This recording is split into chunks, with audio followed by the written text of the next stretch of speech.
Hey everyone, welcome back to another episode of the Genesa ThoughtLab podcast series.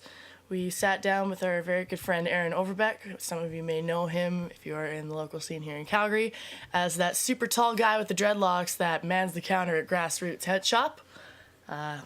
Basically just sat down and talked with him. There's a whole conversation that started in a Facebook argument about dabs and dab culture and how it kind of is a detriment to marijuana society, he feels. Well, there's parts of it that are maybe detrimental, including the quality control and the possible health risks. Obviously, everybody's freaking out about dabs, and it's become a huge craze, just like vaping, all that kind of stuff. But Aaron, of course, working at Grassroots and basically knowing everybody in the city that smokes pot, he has a very educated point of view on the whole subject matter, and he really wanted to share kind of what he thought was shifting in the paradigm of pot culture and whether or not it was a healthy shift. So it was a super interesting conversation. We also dug in and talked about other projects that he has on the go, like a Facebook movement called Be Silly, Be Love. He also, as a plug, he does wicked dreadlocks. If you ever need dread work, definitely go to Aaron. He will hook you up. Yep. And he's just a super nice guy. I think that we should do many more with Aaron. Yeah, it was a good conversation for sure. Yeah. So if you've made it past the intro, enjoy the podcast. See you later.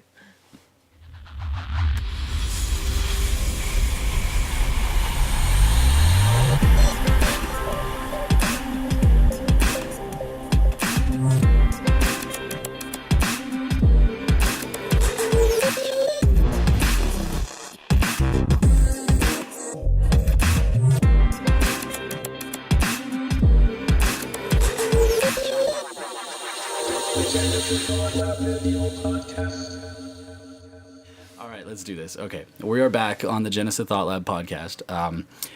This episode, we feature the Russian again, of course, with Aaron Overbeck. Hi. Most people in Calgary, I guess, know him as the Grassroots guy, as we were talking about before. That one hippie that works behind the stall at the Grassroots. He's this stunning character, probably 9 feet tall, dreads and a half. 10.5 feet long. In my opinion, you have the most beautiful dreads in the city. Thank you. And he also crafts a fine set of dreads if you need some, which I'm sure many people do. Probably have an influx after this podcast. In every festival season. Keep them working. All right, yeah, we decided to do a podcast kind of based off of a little bit of I don't know. It was an interesting discussion that popped up on Facebook regarding dabs and dab culture and just Facebook explosion. Yeah, Facebook explosion. People were pissed. No, they weren't. It was a situation, and it made me laugh and get frustrated all at once. So I decided to exert my emotion in the Facebook, and obviously it created a brush fire of opinions. I think I kind of stopped chiming in after I replied. I was like, hey, this is really good material. Like, we should sit down and do a podcast. Yeah. But I didn't really read too much after that. But it seemed like it was still like people commenting quite. Let's give a little bit of background here. Aaron is super long time advocate of pot and pot culture. Yep. Obviously working at a head shop known as Grassroots, selling wacky Bongs tobacco and wacky tobacco related articles. Yep. They don't sell wacky tobacco there. Allegedly. No, wacky tobacco. Propane and propane accessories. For tobacco use only. Mainly butane, I guess it would be butane and butane accessories. Yeah, butane and butane accessories. That's what this is about. It's a great segue. It's a great segue leading into dabs. I've spoken with you a couple times about how your kind of reflection of what the last few years have been like with customers and their ideals and pot culture in general rolling through head shops. And it's totally different. It's always like, I love it, man. I just eat it up. Like, I've sat there with you for an hour plus just talking about it. So that's why I thought instantly when I saw that conversation going down, I think a lot of people need to hear your perspective because it's probably the most valuable perspective. I mean, you get to meet all of the pot smokers in the city. Very much so. Yeah, you get to see their habits. You see the demographic too.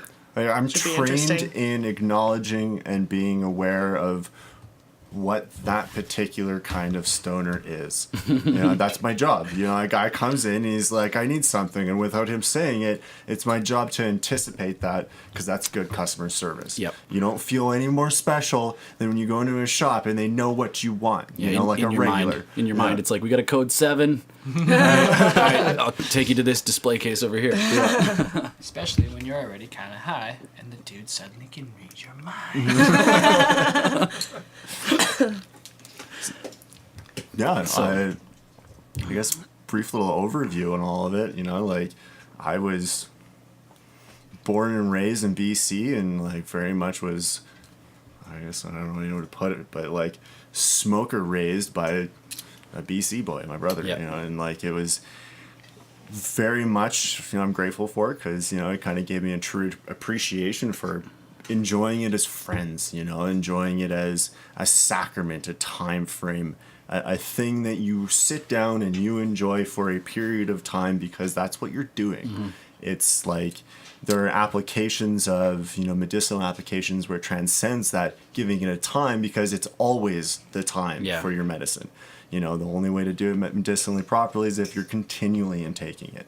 So there are different categories of, you know, how you do it. And I think as this is going into the aspect of dabs, dabs have broken those barriers of, you know, the old time stoners sitting down and having a good sesh. Yep. You know, it's like, it's so hard, it's so fast, it's so strong. It's like, let's get stoned now. And it's not a matter of like sitting down and enjoying people's company anymore. It's like, how much can you smoke in this 5-second period cause of and time? effect, right? And Yeah. it can't, it's not so much to that extreme Competitive because now. I definitely, I mean, we when Josh and Tanya lived with us, they had dab council. They'd go into the garage.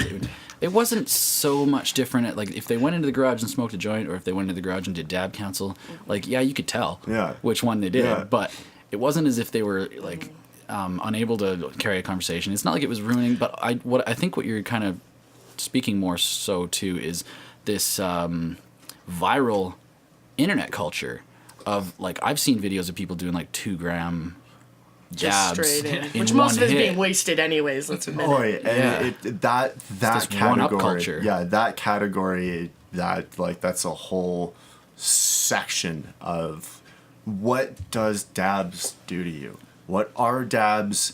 How is this affecting you? Yeah, I guess to roll back, explain dabs to the people listening that don't know what they are. So, dabs is commonly known as BHO, butter, shatter, glass. So shatter and dabs are the same thing? Oh yeah, Okay. And most like of that's in super relation concentrated to what's like consistency your product ends up being.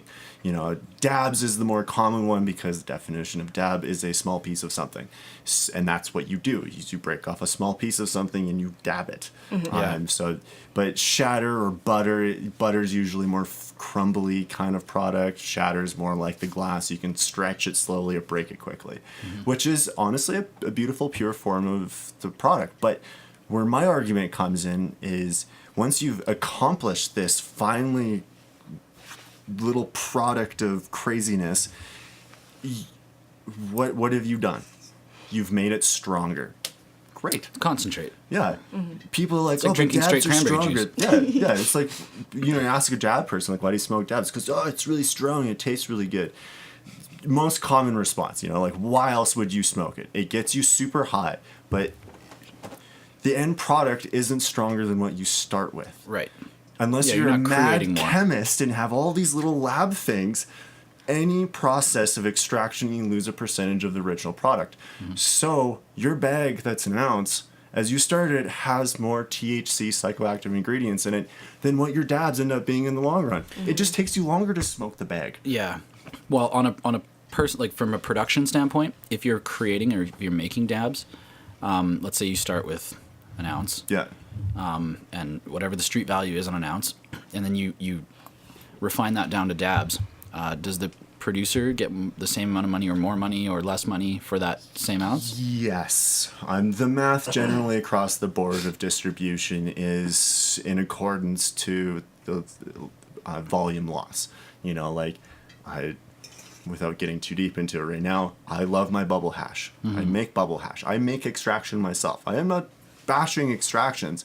I'm bashing the aspect of this particular extraction because of the methods that are done and the culture that has been the cause and effect of it, essentially. Should we not be saying that you make bubble hash on something we're going to release? Allegedly. I mean, you are employed, Well, and you have stated your employment. No, an interesting topic while we're here on that if a person comes into Grassroots and says, I would like to buy a marijuana pipe, I have to deny him that sale. Yeah. Yeah, okay. Done. End of story. Yeah. What I do in my own personal time has absolutely no correlation with any of it. If a person comes in and they're like, blah, blah, blah, blah, I smoked the biggest doobie last night of the best marijuana of my life, but then wants to buy a pack of papers, I have to confirm with that customer, like, you're buying What's this the for intent of tobacco, your right? purchase? Yeah. Exactly. So me sitting here and being like, yeah, I partake in all forms of marijuana is absolutely no different than saying, I buy an ounce and I sometimes extract it into a beautiful form that I much prefer smoking.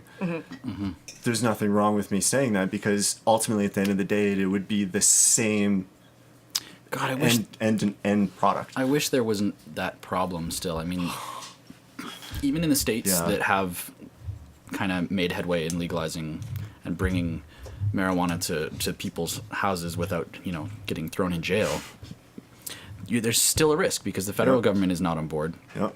And one thing, like when we were in Washington on the way down to Burning Man 2 years ago, we ran into dispensaries, we ran into places that you could buy it, and just asked a whole bunch of questions, just see what the culture was like, what they were dealing with. And there was, one thing that a lot of people lacked the perspective of was, just because you're legalizing marijuana doesn't mean that you can go smoke it in a freaking bar or that you can like go smoke it on alcohol. the street. They were like, you need to realize that it still sits under a lot of the same rules that that alcohol does. Like, you can't be drunk in public. You certainly can't Overly drink and drunk, drive. So it fits a lot of those constructs. But Yeah. Well, and I think it's funny too, talking about how you have to be careful about how you're selling these tobacco related products to people coming in being like, hey, I want to buy this marijuana pipe. You can't sell it to them. Kind of the same jurisdiction as these retailers that are selling marijuana over the counter in places like Washington and other places that have legalized it. The money that's coming in, just because it's legalized in the state that you're living in doesn't mean it's legalized federally. So they're having issues banking their profit. Interesting. They can't put it in the banks because they have it's to still, take it all in cash, and they have to hire mercenaries. Apparently, basically. it's getting better though. Yeah, well, actually, They're starting to reform that a little bit from what one of the Because it's podcasts still a that criminal. inspires us quite heavily is Joe Rogan's, Yeah. and he only in the past, I don't know, there's been a couple times he's mentioned it in the past half dozen podcasts where he's like, we're kind of thinking about investing. I think that Joe Rogan he's a huge advocate of psychedelics and marijuana. Definitely. As And I think medicine. he's looking as a business venture to jump and capitalize on what's going on here and start an edibles business. I think Isn't Joe everybody Rogan right now? yeah, I but think he was looking into dispensaries actually. Like he Yeah. was looking at opening his own or something like it that. was one that I think it was on that Tom Papa one that he was doing. Yeah. He said he kind of alluded to that. He's like, and he said edibles. So, why was I bringing that up? Talking about having to he put said- your money in banks. And He said one of the biggest things that's like that. He's like, I really got to do my research because if I get into this, I literally have to hire mercenaries with guns because at the transporting current that volume of transporting the currency. cash. unless you just want to keep it in your house where your family and children reside. Yay, great idea. So it's kind of That's really weird wacky. situation. That's it. I've heard a lot of stories. I have a friend that just moved back to Calgary. And he was a bud tender, as they're called. Super cool title, right? Like Yay! D. And he was saying how like crazy it is down there, like how much money there is in opening up one of those things, Yeah. like $1 million profit a month, no problem. Especially while month. while the novelty is really like smitten right now. Everybody's really into being able to purchase it over the counter. But it's expensive too. Yeah. It like is. they charge a lot. Yeah, the one that we went into in Washington, Cal, and you. Yeah, even as a Canadian citizen, you could walk in. I think the cheapest was $12 a gram. I bet No, it was more than that. It was $15 a gram, I think. maybe it was 15. I But would slap a person. the if one you that- charged that. but you have to remember though is like it's an industry where there's quality control. And at You that know, point, they weren't you can- even making any profit, Yeah, remember? they weren't making any profit Really? or Off of that operating their cost? business. No, they said they were breaking even. They were doing it just to be able to have their foot in the door. Because maintain. the reason that they were Wow. breaking even was because there was a monopoly on one aspect of it, and they were the distributors. They weren't allowed to grow their own product. They were allowed to buy from a registered distributor. Oh, okay. So they were allowed to have a dispensary, but they had to buy from a registered distributor. And at that time in Washington, there was only one registered legal distributor, High and they were demand, setting their yeah. prices. So they basically said, they were like, we've got high hopes for this industry, and we want to try and, you know, they were showing their motivation and support by losing money or breaking even. They were helping build the foundation for you know, breaking down the barriers and letting the water come through the dam. And then they knew that once there was more registered distributors, the prices would become more competitive and everything would level out. So they had high hopes that everything would level out in the future. It makes a lot of sense. Talk about just kind of the novelty of wanting to buy marijuana over the counter. When we did first get down to Washington, like, that's what we wanted to do. So we're walking around, we're walking to different dispensaries, pulling up like stuff on our Google Maps, just trying to find the right place to go. And a lot of the dispensaries were still carded, so you had to have like a medicinal card to be able to buy from them. Yeah. And I'll never forget this. There was this one, like, super rough, like, tatted up looking guy. He was bald, he had piercings, and we're just like, this guy. There was my pen. This guy knows where to find somewhere to buy marijuana over the counter. And I run up to him and I was like, man, like, you know, we're from Canada, like, we're tourists, we're literally just looking for somewhere that we can buy weed over the counter. This guy looks back, he looks me up and down, and he's like, oh yeah, man, like, I can find you anything you want. I got speed, I got crack, I got coke, I got all this stuff. Get your shards. Get your shards. Like, I'll get you smack. So then we started fearing for our lives. You don't understand. We are tourists. We can't do this in our country. Wow. So that was interesting. But then he followed us for a block. Yeah, he followed us for like a block and a half until we actually got there. I was like, get inside. I was like, fuck, this is gonna be an episode of Dexter right away. Welcome to our country. Yeah. It's super interesting. It's like Vancouver and all their dispensaries right now. What they're doing is more or less the same. Like, the RCMP can go in there and just bust their asses, no problem. But they just. No, they don't, you know, because, like, for the most part, they have better shit to do, and it's just happening everywhere. Like, the crime isn't that aspect of it. The no, crime is no the criminal world of underground drugs. And the only thing if there was crime, media would be fucking all over it, and it would be everywhere, but there is no crime. The only thing the media has is like, oh no, our children are smoking it. Oh no, my children is building butane. When was the last time your child broke drug into your fucking liquor cabinet and, you know? Yeah. Oh yeah. What's the diff? Yeah, exactly. One's healthier. On the aspect of healthier, to revert back to the dabs, How do you make them? How do you make them? Yeah. You take a tube, and you fill the tube with marijuana. And you have it all nice and busted, and you take a can, and you go, and you blast a can of butane through this tube, through a screen, into a plate. That does not sound healthy. so you just soak Here it we in go. butane, Okay. really? I was gonna look up all the chemistry shit and like throw all these fancy words, but I'm coming from a pure logical standpoint here. I didn't want to like say shit people didn't understand. So basically, as far as I understand it, there's an aspect of the butane that attacks the trichomes that are on the plant, which reside off the plant via this little stem and a ball on the end. And the ball is where it holds the main resinous aspect and mainly of all of the cannabinoids. The leaf itself ultimately serves little to no purpose, although I would beg to differ because all vegetables are good for you. So the butane, when it goes through, it gets super cold too, right? So it breaks off those trichome heads and it blasts through the plant, through the screen, and the screen stops the particulates and it collects onto this plate. Now, in this stage, it needs to be purged, and this is where a lot of the issues come in with dabs. A purge chamber is a vacuum chamber in a correlation of this particular gas. In order to properly purge your equipment, or your materials, I should say, you need a vacuum chamber. A vacuum chamber costs like $2,000, give or take. So there's a lot of kids that are like, I want to get higher faster. How do I do this? Oh, let's just make some dabs without purging it properly. And how do I make lots of money? Oh, you have a pound of shake. Let's make a whole bunch of dabs, make it super quick, get it out the door without properly purging it. Now people are smoking butane.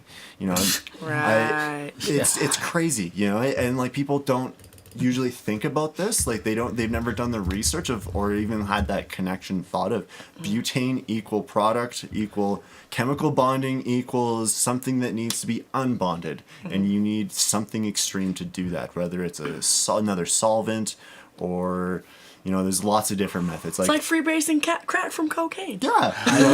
And there's another step you can do from there called winterizing, which you dissolve the BHO into a 99% isopropanol methyl hydrate. Usually isopropanol would be my preferred choice, but and then you put that in the freezer. And because alcohol doesn't freeze the fat lipids, and then another chemical, something, it clusters, like the impurities cluster, and then you pour it through a filter, and then you let that evaporate, and then you get like almost crystal clear product. But what have you done? You've taken a beautiful plant that resides so naturally in our ecosystem that we have a cannabinoid system inside of ourselves. Cells that are specifically designed to receive cannabinoids.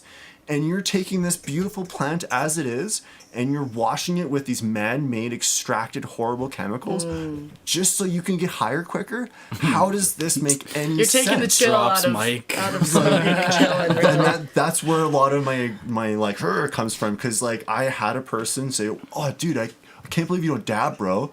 That was what started the Facebook discussion. Words. Those exact. I can't believe you don't dab, bro. Always followed by the bro. And since marijuana became a big cultural like thing, have you ever heard? Oh, I can't believe you don't bong, bro. Oh, I can't believe you don't blunt, bro. Yeah, I mean, like being a hippie with dreads that doesn't usually smoke pot, I have probably encountered that here and there. That's that takes rare. it into a different category. Yeah. Like you don't smoke. You guys weed. have dreadlocks and you don't really smoke weed? Oh my god! How often do you get approached in the street and you're like, "Oh, do you know where I can find some kush?" And you're like, not really, actually. No, not offhand. There's a comfy couch over there. Shut up. So I jumped onto YouTube thinking I'd look up something on how to make dabs. There's two videos here in question that I like to bring up. One of them is labeled "How to Make Cannabis Dabs with Hair Straighteners." Yes. Now, this is a 1 minute and 3 second video. You don't even need to watch it. I could totally explain this to you. I'm actually going to put it on just so that we have. Well, we don't have volume on it, though. No, we have. Yeah, we do. We can. It's not going to be audible. Yeah, it's up there. At least we can hear it. We won't really be able to hear it on the microphone. We can explain. I can always overlay the video or the audio later if it's really good. This is the exact video I saw. But this looks like it's got a little nug and it's in a rolling paper. I think it's just music. 287 degrees is the temperature of the hair straightener. Yeah, there's no talking in this. Yeah. Okay, yeah, they've got the paper and the nug. Oh, it looks like it's so wasteful. A little damp. I don't know what he's doing. It looks like they've taken the hair straightener and then put the paper on either side and squeezed and just flattened the I nug see. with They it flatten while it it's and hot. it just secretes a resin. So you're just melting the THC off the bud, really. Yeah, is what more you're or doing. less. It's compression, and when you compress plant matter, the liquidous resins from the solid matter naturally go out to the outside. There's no way you're going to get everything by that, right? See, and then it finishes off with a picture of Yoda, and it says "Stoned I am." Yeah. So that was educational. Oh boy. In the world of extractions, and like kind of go back to making bubble hash. Bubble hash utilizes a cold water extraction and beating the shit out of it. Yeah. Inside of a multi-bag system that has different micron counted screens. So as you pull the bags out, it eliminates the larger and the smaller and the smaller plant matter until you're left with just the trichome heads. But the most beautiful part about it is you can take that leftover bit from extracting that, dry it out, throw in some coconut oil, and then eat it afterwards. And you've used every single bit of that plant and didn't touch it once with anything harmful. And on top of that, yes, bubble bags are very expensive, but you only have to buy them once if you take care of them. Whereas you spend... What do you mean bubble bags? Bubble bags is the system. They're like large bags. You can get them like 1 gallon or 5 gallon. I've even seen 10-gallon bags, and they're just like really thick-walled bags with a silk screen on the bottom. And so you put the first bag in, and it's the tightest screen, like freaking tiny holes. Okay. And then the second tightest and the second tightest until it gets to like a really big mesh, which just removes all of the plant matter essentially. And as you pull them out, it eliminates the larger plant matter until you're left with the tiny balls of trichomes off of the stems, because THC, cannabinoids, those resins aren't water soluble, so they just float around in the water as solid mass, so you can extract it. And when you're utilizing other chemicals, and it's like you can't do anything with the leftover stuff. You're doing it solely for the purpose of what society tells you to do in terms of let's make it stronger, cool. let's make it faster. Well, So how can it make it more effective? Is it worth the producer's time to go through all this extra effort? Like, is it? I know that people are like dabs are popular, Cool. right? They're Yep. they're a cool thing. So you got to have some, I guess, if you're selling to clients. But You can put enough price on it for sure. is it? Yeah, it's worth the time. Oh, I would say so. You know, like why else would you do it? Yeah. You know, I guess, yeah. I just find it so ironic though that the whole I thought that the whole idea behind marijuana and pot culture is to, you know, just chill and be mellow That's what I'm saying. and take life easy. Yeah. And it's like Next when thing it you know, comes you're to taking a fucking It's flamethrower like, to it, going, man, it's like, man, you're not So taking true. life easy enough. You need to take it really take it extra easier, easy faster. right now. Oh, it's got a techie vibe to it too, which appeals Yeah, to the the collective hardware. Oh, yeah. the collective, like not collective, yeah, Yeah, collecting collecting nature, things. the collecting Yeah. nature of it. It's like I need my dab tool. I've had kids come in Need your asking me rigs. for titanium dab tools. No, that tool is not heated. All it does is go dook, dook. Why the fuck do you need to be Building an titanium? airplane, bitch. It's like hunting flies at the bazooka. It's like complete overkill. It's like, come on, guys. It works, right? Yeah, and you got your silicone it? dish How many flies can you shoot with a bazooka? All of them. at once. You gotta have like an auto like ignition thing there because there's no impact. It would just fly straight through. Heat-seeking bazooka missiles that only hunt flies. They chase after them in the air. Oh man. Okay, we got off topic. Yeah, all in all, like I receive a lot of clientele, and it's been a drastic increase. Our dab collection has gone from a small shelf to a whole shelf on a wall, whole wall. plus an organizer on the counter, and then some on another shelf. Well, and I even shout out to Curtis, Creative Wood. I've seen he's made a coffee table just recently. Nice. Because he has like laser cutters, you know, he does a lot of cool wood manufacturing. Stop, I'll throw him out later. Just trying to write something down. Anyway, he made a coffee table for someone just recently that had a dab rig, or yeah, I guess that's what you call it, a dab rig. Yeah, Now yeah, explain a dab rig. It's a heating element, a very, very hot heating element, Well, right? A nail. If you have an e-nail, yes, Yeah. then you can consider it an element, because an element is something that continually Right. applies heat, right? So what is an e-nail? An e-nail is an electronic nail. So basically what a dab rig is you take the aspect of hot knives, heating up two metal surfaces, going into a water device, all nice and neatly packaged. So traditionally it's just your regular bong, but instead of a bowl, you have a post that rides this nail that has airflow on the bottom of it, and then you put a dome over top. And the dome catches the smoke as you take the dome off, you torch the glass nail until it's nice and hot, and most guys get these things red hot. Mm-hmm. The combustion point of your product at concentrate form is about 360 degrees. Will get you fully combusted. Yeah, and these things are going like 900, 1,000 To degrees. 1,000. Yeah. Okay, let's make our shit stronger, and then all of a sudden, let's just destroy half of it. Yeah. Come on, guys. Vaporized. Instantaneously. Well, I can't remember. I was over at a friend's house recently, and there was it was like a Pelican case, or like you know, like one of those thick travel cases, the foam inside, and you open it up, and it like the case itself was the dab rig, and like you open it up, and it's like Archer trying to defuse a bomb. You know? But I remember kind of observing and watching, and they were like, no, like you got to wait till it's up over 900, like, Yeah. and that Yeah, I mean, like, of course, I don't know anything about this. I'm looking at it just like, wow, this is interesting. Yeah, and they were probably using Fahrenheit in Yes. that aspect for sure. Yeah, because 900 Celsius is just like yeah, no. it's ridiculous. I think one thing I can 9,000. appreciate though is like we have a lot of friends that, you know, do wire wrapping within our community and stuff. Some of the really intricate like wire wrap decorative dab sticks or whatever the hell you would call them, just like Oh, yeah. the long piece of metal that you burn with like super elegant cool shit on the end, like that I can get into. It's inspiring some creativity and a market for such things, like, you know. Yeah, I mean, Yeah, it could be cool. There's a huge market for applying it. wire Sure. wrap art to anything is really really cool. Yeah. Yeah, so the e-nail is basically replaces the nail and the dome, and it just goes onto the device, and it is electrologically powered, and so it gets to a temperature and it holds that temperature. So you don't have to use butane torches anymore. It just like you have this one device and it can get hot, and then you can just stay hot, and you can sit there and you can just dab all day. Dab all day. Dab all day.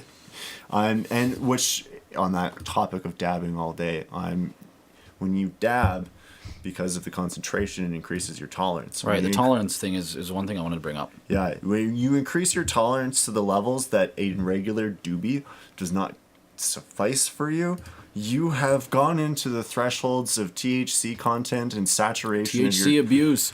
Your cognitive abilities, like you don't feel the negative effects anymore because you're living the negative effects. And that was one thing that happened to Totem, Josh, and Brandon when they were having they had to take their breaks. dab council. Yeah. Like all of a sudden got to the point where even the dabs weren't getting them high. Whoa. So you try and just like sit down and smoke a joint. You're like, this is like smoking a cigarette. Like you've been Yeah, smoking they'd be off cigarettes them for for, 40 like, years. You don't even 2-3 feel it. weeks at a time or whatever. Yeah, They're they're- on a break. They're going pretty Shout heavy. out to Totem and Joshua. We're not talking shit about you. We absolutely adore you guys. You're just our only frame of Lovely Putting reference. some shit in the context here. You No, are but that's our the thing. guinea pigs. I admire the fact that they at least had the respect and the ability to look upon themselves Absolutely. and be like, what is going on here? The thing that I used to enjoy is no longer doing anything for me anymore. You should bring up a video of the world's largest dab. Oh, I've seen some ridiculous ones. This is like The these Mountain little, like, Man or whatever? sheets, Was it right? that guy? Yeah. Yeah. No, just like the most amount of dab done in one sitting. I think I did see that video because it was circulating quite a bit, like maybe 9 months It's ago. just Or, Yeah. so unnecessary. 400 grams? What? No way.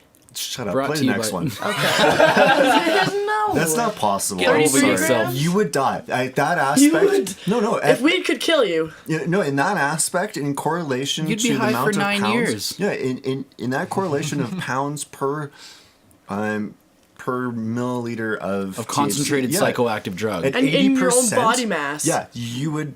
I'm sorry. So you would be in marijuana the hospital. can kill you. would be in the hospital, and there has been cases of people going in the hospital Just because going of dabs. Yeah, see, that's something that's shifting. Is that there's been mouse is a so narrative slow. of marijuana that's been a footnote to the whole thing for Look at this so thing. long. Look at the size of about this. marijuana has never killed Are you anybody. ready? Yeah, And like, now it's And happening. now It's LD50 we're is so breaking low. that This is threshold. about the size from the tip of your fingers to the end, like to where Why? your elbow Yeah, is. this is a chunk. It looks like an icicle, like a brown icicle. Okay, just It's about a foot long. I would really love to hear your guys' potential answer on this. I know none of you are like really avid like stoners. Why? Why? Can, Well, you, can you tell me why? because of this Bragging video. rights. Because of this video right here. Look, Bragging there's- Because why not? this is at a club. This looks like it's at a nightclub. People are cheering him There's on. a guy. I just see a guy with a microphone butt in there. They got one dude holding it, and they've got a timer at the bottom. We're currently at 39 seconds, and he's Oh, basically God. just puffing Inhaling and as he's exhaling. doing this dab. All of the rest of it coming from the edge of the dab is literally just puffing away into Yeah, smoke. there's He's a not lot even of it. getting There's it. a lot of it being All wasted. that beautiful plant. It's just Think of complete. how It's it's- a complete waste. To finish that thought, though, it's like I think that this is the first time I've seen this type of character obsession and trait. Yeah. With- That's what It's not just the weird marijuana hippie culture. mountain man Dude, It stoners never texting used to anymore. be- Snapchatting in the background. I can smoke so much. Well, I mean, there's always that one guy that's Of just like I course. can smoke you under the table, just in like every stereotype freaking there Russian is. over And here. as soon as he Drunken us. finishes, he falls the fuck down. He's sweating. Look at his face. He's Yeah. shiny. Which No, I would actually, love there's to see. a video on YouTube of I think it's a girl, little Asian girl, tiny girl. Doing that huge ripicay? Yeah, Oh, God. her friends. She did not survive. Yeah, it's like a 3-foot line of ketamine at a bar, and she does it like on the table. She's just railing this ketamine, and yeah, she died. She didn't make it. So like Wow. watching this guy do this, it's one of those. He's not even inhaling But then it. again, Oh, he's so marijuana done. culture, whether it's this or with your fucking BMX, like there's a faction of the human always gonna be psyche extremists. that really wants Yeah. to be, that wants to one up everything. Yeah, And there's always going to be in that same regard, that kind of pushes things like space and science and like there's certain elements of human technology and philosophy and science. You know what? This man is a pioneer. He's showing us how far we can take this shit, and we learn from his mistakes. This man is single-handedly getting every single person in this club high. He's hotboxing this room. Yeah, he's doing them a favor. A nobleman. Well, he's taking a puff, he's blowing it out, taking a puff, blowing it out, taking And a let about alone him, all the it's stuff not to that's feed just his coming ego. off the rig itself. No. Like, that's not even being inhaled. I bet you that guy that's holding it's being like, man, hurry up, my arm's getting real sore here. Come on. Either that or he's about to pass out. Like, man, I can't even he's take still this like- shit. No, I guarantee he's got 166 pretty seconds, good he's upper like, muscle strength in his arm from jerking himself off all the time. Two other dab videos. I hate to speak ill or but Well, it definitely it's seems like the people one-up this, culture. though, that just make it. Like, why? This is what the media feeds off of. Yeah. Like, what needs to happen in my eyes is people need to start thinking about what they're doing and thinking about it in a logical perspective of like, is there a purpose as to what I'm doing? Am I taking that something that obviously has potency in many regards, and am I bastardizing it? Like, is what I'm doing healthy? Like And- pie, right? People go to watch pie eating contests. And you're like, why? Yeah. You should enjoy that pie. Enjoy the fuck Savor out of that every little pie. fucking slice. Somebody put their your heart and friends. soul Share it. into making that pie. Yeah, hot dog eating contests. I mean, think of how many sheep and cows' lips and assholes went into those hot dogs. How many blenders? He wins. Oh man, watching you cringe. that was golden. Yeah, so like if I was to like really kind of just give like a bit of a broad perspective on what I'm saying is like I'm not bashing dab enthusiasts. What I'm bashing is people that don't give the plant the proper respect it needs. I've met people Fucking hippies. right? Like I had an interesting character in today. I actually used to work with him in another shot. He was saying that concentrates eliminate his arthritis instantaneously. And that's fine. And yeah, so long as you do your research, you can use butane to extract your product and get a pure Right, product. that's the But problem. It costs time and it costs money, and you have to make sure that whoever is doing this is doing it professionally. And that's why there's a high level of danger in Exactly. dab culture right now, is because it's unregulated. The production is unregulated, and you don't know who's making it and how well, to what quality control Yeah. they're producing their Why product. play guinea pig with your health just for fucking experience? Yeah. Like don't put yourself in danger just because your friends are doing it. Don't Yeah. put yourself in danger just because it's going to put you in a state that's He's not even inhaling anymore. Yeah, we're at 320 You seconds can tell still he's watching just this taking video. it into his mouth most of the time. He's not even breathing it Oh, in. he was doing that after like 20 Yeah. seconds. And actually, that's one of the reasons why when I saw people throwing their points of view out at you on the Facebook thread, and then immediately, like, your response was, I don't have time right now to write out what I want to write out. I want it to be well thought out. I want it to be like, I want to cover all of it, and I don't have the time to throw this into my phone right now or whatever. Yeah. And that's why I was like, podcast now. Let's do this next week. You free what, and it's a lot of these people have no idea that it's harmful. No idea. They don't And that's give it the the same thought, thing with right? powders, with chemicals, with a lot of the music festivals. Half the time when you have a fatality or an overdose at a music festival, it's someone who had no idea what the hell they were taking and how much to take. So, I mean, I'm pretty passionate about harm reduction. 100%. And this is just a fantastic opportunity to kind of like make a frame of reference, to be able to Totally. share with people, to be like, hey, make sure I mean, dabs can be safe, they can be wonderful, they can be beautiful, but just make sure you know. What are you using it for? Yeah, what are you using it for? What's Yeah. what's your intent behind it? It can stem back to absolutely anything. Like, people who stress eat. Like, what are you using that food for? Are you actually hungry, or are you using it to fill a hole? I made the very horrible, unfortunate mistake once of choosing to take mescaline one night and go out to see a hard dance show, thinking like, oh yeah, psychedelics, it'll be great. I had done mescaline once or twice before and had a lot of really interesting connective experiences, sitting in a room with other people who are high on about the same dose as you, and you can look at them and have a meaningful conversation with them without once having to open your mouth. it's a really interesting journey. And I thought, let's take this to a show, a hard dance show, if anything, not even like a nice groovy smooth kind of feel, but like go fucking bang my face against the wall. And I get there and it was just, what was I using this medicine for? Was I using it to have a good time, or was I just trying to find another new party drug to go out and smash my head to? And it really put it into perspective at that point what plant medicine and what different medicines actually mean, because I got there and I couldn't talk to anybody. I couldn't connect with anybody. Nobody was on my same level. I couldn't get into the music. I started getting just really locked up into myself, like, why am I doing this? Why am I here? What is my purpose? Not on a grand scale, but it's like, why the fuck am I here in this venue right now? Welcome, you cut butter. Oh my God. Welcome to me on only one marijuana. Yeah, exactly. And that's what I found, the Lord Jesus. Oh, wait, actually, I'd like to showcase, we actually got beer. We went to the liquor store. I was like, put it in front of the camera. Yeah. I'm having a dab, guys. I can't believe you don't dab, bro. Come on. It's all context. Here, put it in front of the camera. Yeah. It's, shout out to Dab Beer. It's is it good? We are neither sponsored nor endorsed. It's got that But like we would like that those. sharp Belgian flavor to it, if that makes any sense to anyone. It's good. It's German, actually. Yeah. 10 out of 10 would dab. Kiwis, Australians are all the same. Something I didn't mean that any law Aussies of that might be listening to 1560. this. It tastes like the kind of beer that you would find in a green bottle. Yeah, it's. Do you know that? Yeah, totally. Do you know that green Totally. bottle taste has nothing to do with the color? It's just. I'd It's like made to with like dabs. randomly go back on track, but kind of off track at the Yes, same time. please. Yes, I'm please. in the aspect of culture and doing things in recognition of how different it can be, but still like gaining from it, but it being like, a really weird and different experience. I'd love to challenge a lot of stoners out there Here we go. by destroying a stereotype with a little bit of logic. The stereotype of marijuana is you smoke weed, you get lazy. Everyone knows this. Everyone knows this. Why?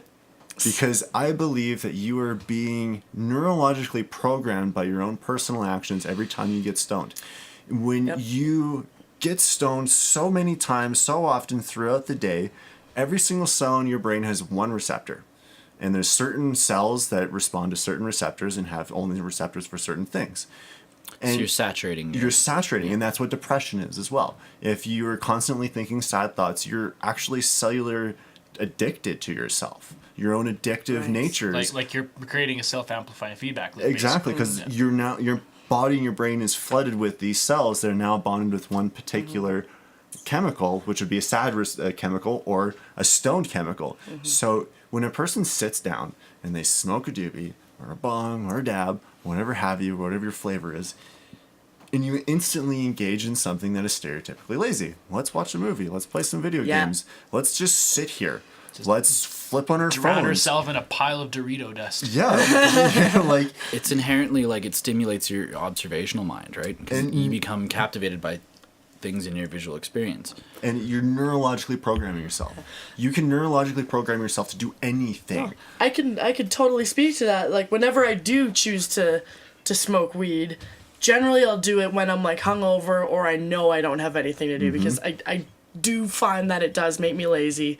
Or let me rephrase that. I tend to do it in times where I allow myself to be lazy, because otherwise I absolutely do get lazy. But what I do notice is that when I smoke it and I put forth the effort to be like, hey, I'm gonna smoke this and go clean my room, or I'm gonna go smoke this and draw a picture. As soon as you initiate that motivation, climb over that's that when you initial hurdle. start. Exactly. If you do it like you smoke it and then you go and you do the thing, and then shit gets done, and it's way more fun. It doing also that boring depends shit. heavily on the strain too. Like when For it's sure. an indica or sativa or whatever. Like sativa is definitely the one that's like, let's get shit done. Let's go. Like in a lot of instances anyway, that's like the creative one I found. Like whenever imbibing that and embarking on any sort of musical project or whatever. Right. That's cool as fuck. Indica's more like the all right, that's the one where you let yourself. I really wish for that myself anyway. Yeah, I really wish that I like I smoked weed for a long time, and then I had to put it down. I dealt with anxiety for a while, and every time I'd smoke it, my hands would get locked up and I'd get all fearful and stuff. And now it's to the point where I feel like my tolerance isn't what it used to be, and I would love nothing more than to be able to, you know, take a couple puffs, sit down in front of a computer and start trying to lay down a track or like do something creative. But when I do, you just get so locked onto one thing, and you're looking at a button, and you're like, do I push that button? Or like, is it like, I'm looking at like the tracks in Ableton. It's like, well, usually I color my kick track red, but maybe it should be green this time. What does that say about me? What does it say about me as a Red is person? the color of passion, and I'm passionate about kick drums, so red it shall It's like the meat of the be. song, man. So I don't know. Or you get lost in hours of browsing through sample libraries. Yeah, exactly. All these Like, ideas, I that's a could cool use this sound. in this Well, context. yeah, if you roll it back, you're augmenting your reality. Yeah, you need to apply a purpose and a time for such things, because even though it might seem silly, like you didn't actually accomplish anything because you have this initial goal to accomplish this thing. I want to make a minute and 30 seconds of a really good build up so I can break it down and create a track. I want to at least create a build up. You have that purpose. When you get stoned, you're not used to getting stoned and accomplishing that purpose. Right. You get lost in the details. But that's not to say that you're not learning a fuck ton about those little tiny Yeah, details. well, Totally, that's a good sometimes point. That's a sometimes good you need to point. get lost in the details, right? Exactly. You just Choose Put your your battle purpose stuff, yeah. behind it. If you know that's how it makes you react, oh, hey, I want to memorize all my samples today. Have a good puff and just sit there and listen to it. Because in that moment, you are allowing yourself to not be annoyed by listening Yeah. by 1,000 And samples, you know? I think what really matters is being able to go into, whether it's a marijuana experience or a psychedelic experience, whatever experience you're going into, even a first date. It doesn't even have to do with any drugs. Oh, you need man. to drop all of your expectations. Like, have a little bit 100%. of expectation of what you hope to accomplish, otherwise you wouldn't be doing the thing in the first place. But if you go into it with too much expectation, generally you're going to end up disappointed. You go in, you want to make a minute and 30 seconds of a build, you end up listening through samples. Don't be disappointed just because you didn't do the thing you wanted to do. Exactly. Embrace the fact that, you know, life happens and things change, and your mind is a trippy place to hang out when you're high. It's true. Like, And of course, that always rolls back to like the fundamental first rule of augmenting your reality with substances, whether they're psychoactive or Don't talk just about any Fight Club? chemical. Yeah, you don't talk about Fight Club.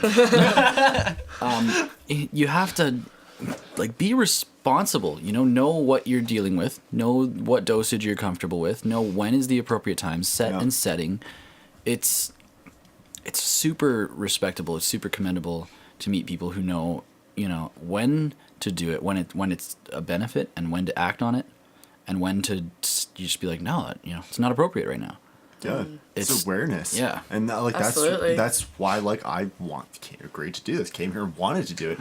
Is awareness. Just like Yeah. when dabs become a regular thing in your life, you are abusing something like rum, like whiskey, like gin, like any hard alcohol. You can abuse doobies. You can abuse beers because You can kind of abuse same ketchup. reference. Exactly.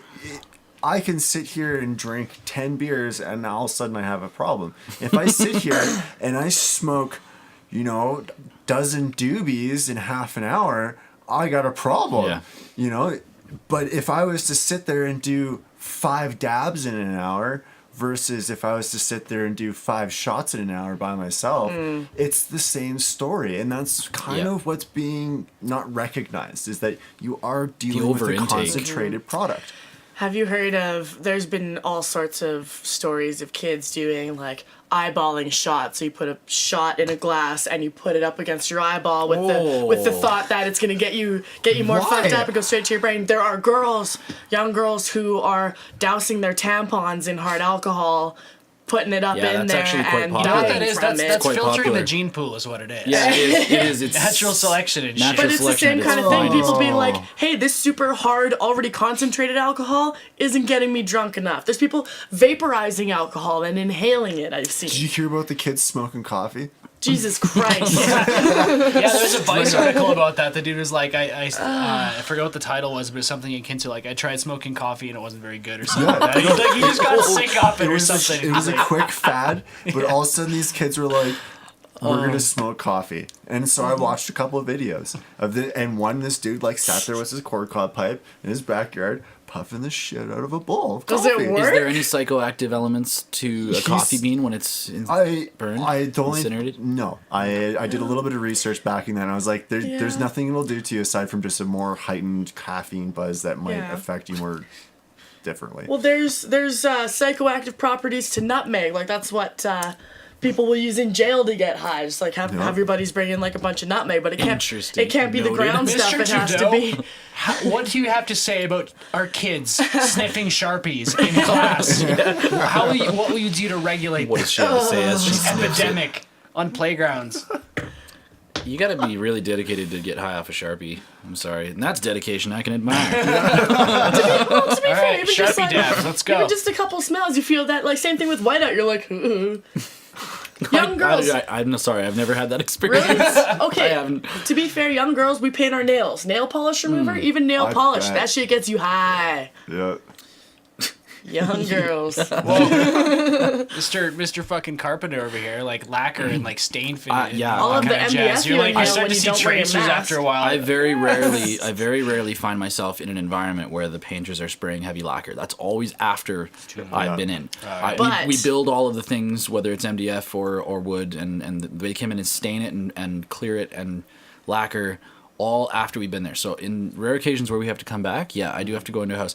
And I will say, I have no idea how those fucking guys do it. They don't wear masks half the time. They don't wear masks. I walk into that house and it is so potent. The smell of They built a like tolerance. sprayed That's lacquer, their dabs, it yeah. hangs in the air. And you not good for you. definitely, Dabs. I have felt like I've gotten a little bit high from being in a house for an hour plus with that smell, but by that time I can already feel it caked into my throat so bad that I have to go outside every 20 minutes. You've I'm pretty come sure I've home. seen you stumble out of the garage after doing the finishing or whatever on the Genesis crystal. Things, and you're just like, There have been times too when you've come home and Yep. feel like, oh man, you're cutting into MDF and you didn't wear your mask as often as you should have. That's the thing is I've built up a tolerance to the product that I work with daily. Don't say that. No, I have. I've built up a tolerance in the sense that I can, like today, I've MDF been is a building fine a lot of powder. closet shelving out of MDF. Yeah. And I spent better part of an hour and a half sanding a lot of the pieces that I cut.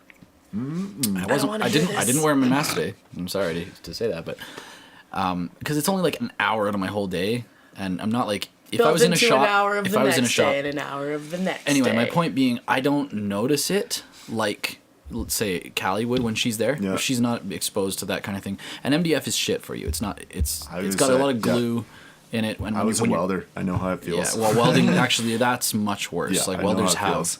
welders are exposed to the worst It's great. things to breathe. I'm a cook. I'm exposed to the smell of bacon fat and large amounts of really buttery What is mashed it that bacon makes you do? potatoes. You every time Turn you cook gay? bacon? No. No, that was long before the bacon. No, you said every time that we make bacon, what is it? I'm not stupid here. I have no idea what you're talking about. Is it that weird Facebook meme that was like No. every time you eat bacon, like 2 years gets taken off your life? It's like, well, if that's the case, I should have died in 1994. It's what is it? You said something like it's not like I want to say you gag every time you eat bacon. Oh no, me personally, without fail, every single time I eat bacon, I get the hiccups. The hiccups. That's what it is. Every single I shit you not. With Wow. every single time. It is. Poor son of a bitch. I can't explain it, but it's only ever like the shit bacon, like the microwave stuff that you get from like A&W on like Interesting. your bacon and eggers and stuff, from when you get like your breakfast plate from A&W. That bacon, not as much, not as often. It'll still happen, but not as often. The bacon that you get from like the grocery stores or real bacon, something about it just makes me hiccup like that. Illuminati puts MDF dust into all of their bacon. It's me. Come home and like wipe it in the package. Cut up a rail. Anyway, so we got off topic. It happens. Whatever. Yeah. Whatever tangent comes on the I table. liked that thing where you were saying earlier, like kind of what you were alluding to as far as, you know, whatever it is that you use, you ultimately understand your intent behind doing it, and even like, you know, if you sit down to do a song or whatever, you kind of use the substance as a tool to be like, oh, this might augment my gross. This might augment my like ability to do this song or whatever. I might get a new perspective or whatever from, I'll just use it as a supplement to whatever I'm doing, as opposed to like, oh, just get fucking stoned for the sake of getting stoned, see how high we could fucking get off of like the most concentrated amount and all that kind of stuff. It's like you're doing it for the sake of doing it with no real intention behind it. Like, it might be fun every once in a while to go off the deep end and just be like, let's see how fucking deep I can go. But you know what? But when you're doing it all the time, the novelty wears off after a while. Yeah. And it's like, what are you really accomplishing? On the flip side, I smoke weed all the time. All the time. Except for when I'm at work, because that's too stereotypical. Exactly. I am generally stoned for most of my day. But I only get stoned a little bit for some parts of my days. If I'm playing video games, I pick up my bong. I smoke my bong and I get stoned. If I'm sitting there and I'm crafting, I like to smoke doobies because I can puff it and put it down and then pick it back up again, puff it and put it down. If I feel like I've smoked one too many cigarettes, I go home and I turn my vaporizer on because I don't want to smoke any shit anymore. Tools of the trade. Exactly. Right? See, it's just that aspect of consume that needs to be dissolved, because it's not a consume thing. Yeah. This is a medicine. You go to any medicine in any grocery store, anywhere, any aspect of we consider medicine, you consume it, you're going to have negative side effects. Even if it comes to vitamins, you can overconsume vitamins. Or side effects from a thing that shouldn't have negative side effects. I'll bring to light Graham Hancock and his experience with marijuana. It was, how long was it that he was not smoking marijuana? It was like it was 3 years. 3 or 5 years or something. And then fucking Rogan was just like, no, just have a very, Well, he like okay. smoked a joint in his Graham car. Hancock went to the jungle and participated in an ayahuasca ceremony, and he got a very, very clear message just out of left field from the spirit of ayahuasca. Yeah, this is destructive and detrimental to your life. Just like you need to disconnect from the spirit of marijuana. You need to detach it from your life, because it's become something you're using it various times, multiple times a day, and it's subject to withdrawal. You know, like that. Yep. When you're subject to withdrawal, you're at the point where you're essentially abusing 100%. The product. And he got a very, very clear message from Mother Ayahuasca to put it away. It's okay. It's there for you as a sacrament. It's there for you if it's ceremonious, but you need to stop the abuse of a sacred plant. A plant telling a plant to stop consuming a plant. It's funny, right? Yeah. But what was even funnier was when Graham Hancock, I think it was when he was just before he was releasing his new book, and Rogan had him on his podcast, and Joe Rogan was just like, come on, let's it's like pushing a joint on him. Yeah. It took him 5 or 10 minutes, but Graham was finally like, all right, it's okay, let's do this.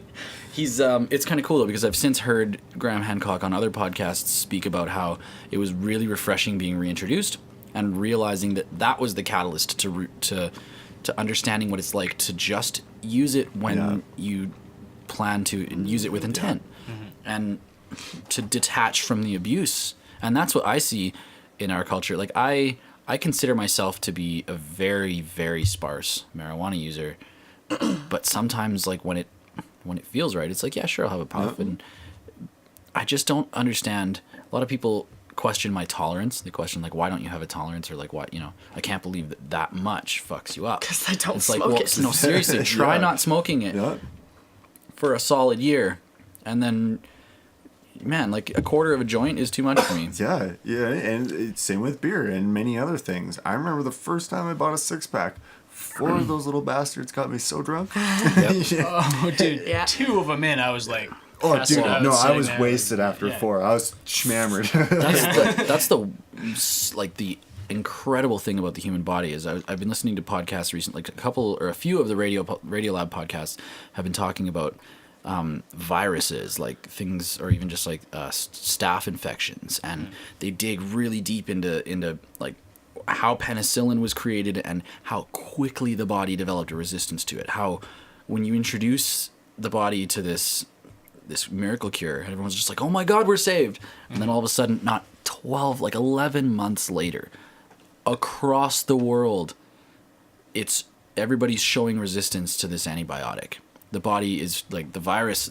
First of all, the body's figuring out how to combat this one thing, and then the viruses are adapting to figure out how to combat that, and back and forth. And that one podcast was very illuminating to how many different antibiotics have gone in and out the window and been completely like wonder drug effective to being almost unviable to produce. That also happens though when antibiotics are used improperly and are used to treat, like you do not use antibiotics to treat viruses. If somebody is misdiagnosed, that's how you make antibiotic resistant bugs. Yeah, and when it comes to just the tolerance of the human body, whether it's alcohol, whether it's a psychoactive drug, whether it's psychedelics, anything that you do repeatedly, your body's going to strive to not like normalize the impact of it, and it's brilliant. On the flip side of its brilliancy, anything that you do on a regular basis that establishes a cognitive comfort zone, your emotional state, because that is also part of your physical state, is going to cognitively attach to it. So not only do you have a physical resistance to the harm that's being put in, there might be a little monster in the back of your head being like, don't do this to me. But the main emotional, and as we all know, we're all kind of screwed in the head in this society. I really think so. That aspect of us are constantly attaching ourselves to the things that make us comfortable, even though there's that little like, help me monster in the back of our heads that's telling us not to do it. And I often wonder, how do these kids feel sitting down with your dab rig when you're 15 or 16 years old, barely experienced the world, pulling your bong out? Because high school is hard, man. Dude, I'm a high school dropout. I hear you all the way. Yeah, dude. Don't even get me started on that shit. I get it. Everyone needs an escape, but what the importance is recognizing what are healthy escapes. Public service announcement: marijuana made Aaron drop out of school. You know what? There's truth behind that. It made me drop out of school too, man, twice. I got expelled because of it. Yep. I was in social studies. I was working my butt off. I was having a great day, and because I have a hard time conforming to other people's realities in terms of what they think is the proper way of doing it, even though I'm trying to find my own way of doing it. And they're like, oh, no, you gotta go this way. So I was stoned. I'm in social studies, and I went to Alternative High, as many of you might be listening, may be aware of this school. Once upon a time, they had a law that when you got into the school, you signed a document saying that I will not consume drugs or alcohol within a 24-hour period of being in school outreach and discovering premises. Choices. And if you are caught doing so, you are immediately expelled. No questions asked. Goodbye. Do not pass go. Do not collect $200. So I was smoking weed because it helped me focus. It honestly did. I don't have ADD or ADHD. They probably let you take Adderall and go to that school. Look me up with some Dexedrine, No, I mean, Adderall's worse. It's essentially just methamphetamine. Yeah. More or less. But the thing with those kinds of alternative high schools, I don't know if this is how it worked at Alti, but this is how it worked with Boness and Discovering Choices, is that, if you show up and you're obviously high or you're obviously drunk, you get kicked out, you get expelled, whatever. But there is a sign-in book, and you can sign in and sign out at your leisure whenever you want to. If you end up going out for lunch with the rest of your classmates and you get stoned, you come back, you sign out, you fuck off, you don't come back. You finish at your own pace, This is the box that labels whether or not I've made a poor choice. And I'm out. It was more in the aspect of you had assigned classes. Okay. But you could do those classes wherever you wanted. Each time you had to go to a class, you had to be there for the first initial moment for the teacher to hand out the assignment. But the teacher was just there to help. Period. End of story. He said, here is your textbooks. Yep. Here is your assignment. Go wherever you want. Alternative, as long as you're in school. Alternative was it was like a school-sized school too, wasn't it? It wasn't just smaller school. It was a smaller school. Like 2 or 3 wings at best. And there were short wings with 4 or 5 classrooms. Bonus Outreach was cool because it was it was small. It was like an office building. It was filled with great big circular desks. Like if it wasn't filled with desks, it'd be filled with cubicles. It'd be like a small office building for like a small company or whatever. So you'd have your, social studies teacher sitting in one corner, your English teacher, math teacher. There was a course that you could take for 1 credit called Heart Math. They hook you up to this computer you told me about that. This monitor so that it like you look at a visualization and it literally teaches you how to breathe constantly. They'd like read tarot cards and angel cards. Yeah, you and stuff told me like about that because of it was cool. That song that Merkaba made called Heart Math. Called Heart Math, yeah. But anyways, like point being, it was a much smaller building. But same thing, they would give you your assignments. The teachers are there for you to talk to them if you wanted to. And it was just so weird being a part of that group, because when I finally went to Bonus Outreach, this was after, I was young, I fucked up multiple times, dropped out of school twice, and then got arrested, and, this was my last chance to pick up my life. Because it is so self-directed and so self-guided, you could literally sign in and out whenever you want. Don't get me wrong, of course I signed out early some days while I was on probation, fucked off and went and smoked weed with my friends and then went home kind of thing. But I still had the motivation to be like, I need to get this done because this is my last chance. Like, you can't go back to these schools for not for free. Your parents still kind of pay for it after you're 18. Yep. I was the only person from my section of Discovering Choices that actually got to walk the stage and graduate. Now, here's a question that I have for you. You said your teacher was that basically their only role was to help you, right? More or less, yeah. Do you think that teacher helped you by expelling you? Oh, it was the principal that expelled you, but... Right, but do you think that if they were to, like, for you to have, taken a puff of a joint and just to concentrate, get through, you would have graduated? If you just kept on your path? Probably. Yeah, so I don't think that choice of theirs was helping you. And that's where the interesting aspect comes in of potential legalization, is that potential legalization opens up many opportunities of mad scientists cross-straining to eventually create a strain that is pure CBD content. Right. CBD is non-psychoactive, but it has 4 times the medicinal benefits of THC. THC, CBD, CBN, and there's another primary cannabinoid in there. I don't remember the name of it. Barney the dinosaur? Absolutely. It's all purple and beautiful. BTD? Because some of them are. BTD. something purple kush? But yeah, CBD is the strongest medicinal property with 0 psychoactive properties. But if I could have taken that beautiful little plant, twisted myself up a doobie that probably would have smelled beautiful and smelled like a regular joint, but didn't get me stoned, but still gave me the concentration properties of it, why not? Yeah. You know? Well, and that's in our argue future. I with think that? that's close. I think that's less than 10 years away for that to be... It's already happening. Yeah. Yeah, there's a distribution company in Canada that has finally gotten their federal licensing full force, called Aurora.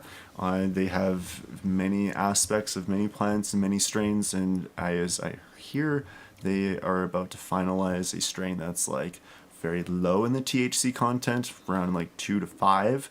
Low enough that it's not debilitating. Exactly, and higher in the 12 to 10s to 15s. Do you remember that there was a case, I think it was in the United States, I've heard it spoken about a lot. I think it was a 9-year-old who... Charlotte's Web.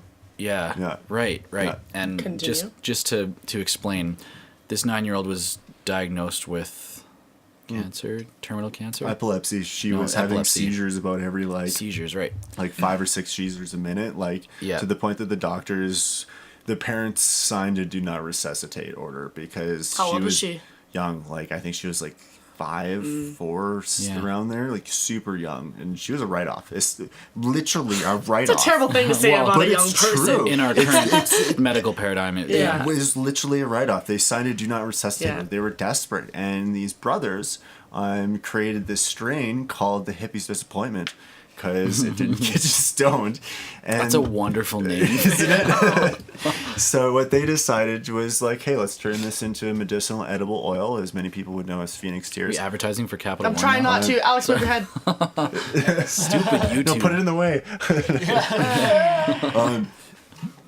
And they fed it to this child, and now she is experiencing seizures on a weekly, monthly, 6-monthly basis. Shut it right off almost, right? You But know what, the though? problem, to carry on with this, the problem with that story was that they figured out that CBD oil was what was curing this ailment, almost. and they tried to plead to the medical industry, can we get this product that will save, this person and many other people's basically lives. Give this person a life. And there was a really interesting confusion in the sense where they're like, well, because it's not legal, we can't technically give you this product, but if they could do they could give them a medical marijuana license, but the medical marijuana license would only let you smoke it. So basically what they were saying was, you can do this so long as you're smoking it, but not if you're doing it in a concentrate form. And then they came back with like, are you fucking nuts? You're gonna force me to make my 9-year-old smoke marijuana? And that was the big problem. Was just like, are you serious? You're saying that it's okay for me to do this, but you're not saying that it's okay for me to do this. Like, you're actually telling me to go criminally, or I guess no, at the time, no, medical marijuana is not criminal, but it was. You're coming from a complete state of ignorance from the 50s of marijuana madness. Yeah. And Reefer madness. Yeah, we're still recovering from that. Just like we're still recovering from racism of black people, we thought we're totally over that shit. Get lost, like, seriously. Yeah. But there's somewhat off topic, but still on topic. There's a really neat story about this young girl who, same thing, suffered very hardcore epileptic seizures. 6 to 10 a day. She had to walk around with a helmet, just in case she plopped over, and. Fuck, the human brain is so cool, because what they ended up doing for this young girl, because she was young enough, the surgery was completely experimental at the time. I think it only been done maybe once, maybe twice before, but they performed what's called a hemispherectomy, where they localized, which side of the brain are these seizures happening on. They literally removed that side of the brain. Half of the brain. And because this girl was so young and still in her years of basic development and like going through back? No, it doesn't grow back, but what ends up happening is the process spinal fluid ends up filling in the gap from the missing brain, and the other side of your brain just learns. It just picks up the slack. Able to pick it up. So this person still lives a relatively normal life. And actually they found somebody, I remember hearing a case of somebody having a hemispherectomy. It was a sort of a similar case, but it wasn't that she had a hemispherectomy. She was born without a certain hemisphere of her brain. Oh, yeah. And nobody knew. And she was in her 20s before she started exhibiting symptoms where she was like, oh man, I don't think I'm okay. But she was fine all the way up until 20 years old. She was a little bit slow, but nobody thought it was... Yeah. And then, they did a brain scan. They were like, You're missing half of your brain.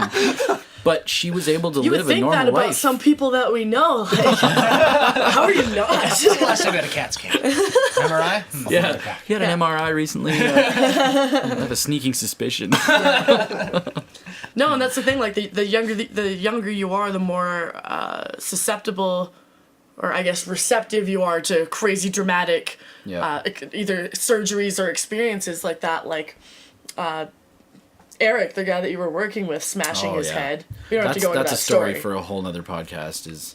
A guy that just to summarize, was working in Bragg Creek, and a coworker fell 30 feet and hit his head on the concrete, and somehow saved his life, got him on a Stars Air ambulance, and because he was 20 years old, it was a strong 4-month recovery, but that guy recovered with no brain damage, and he smashed his head. He's good to go. He had a little bit of short-term memory loss, in the rehabilitation, but afterwards it's like it never happened, except for the fact that he broke half the bones in his body. Yeah. But I mean, I'm sure he's gonna feel that when he's older. But he was an absolute just boom, bounced right back, and it was really crazy. I wouldn't mind actually documenting or going through that story on a podcast, because I really thought that I thought I watched him die, and going down I was running around the building, going down there, thinking for sure that I was pulling a dead body out of a hole, and yeah, that was one of the most traumatic experiences of my life. My introduction to post-traumatic stress disorder, and my also being able to realize what it means to experience it, and also to process it. I think I did pretty well in that experience. Got through it.